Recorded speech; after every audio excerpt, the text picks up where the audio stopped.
Okay, here I have a package with something I have been wanting to get for many, many years, ever since I started collecting vintage fans. I could never seem to find one of these.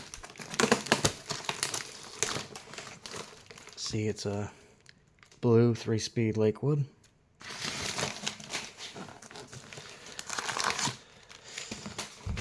Not just any blue 3-speed Lakewood, a metal bladed one.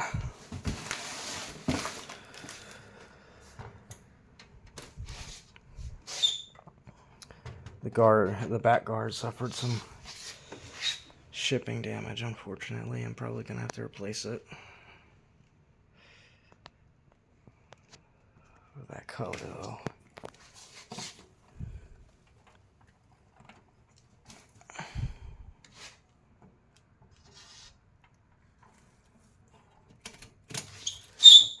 Been trying to get one forever, and I finally got one.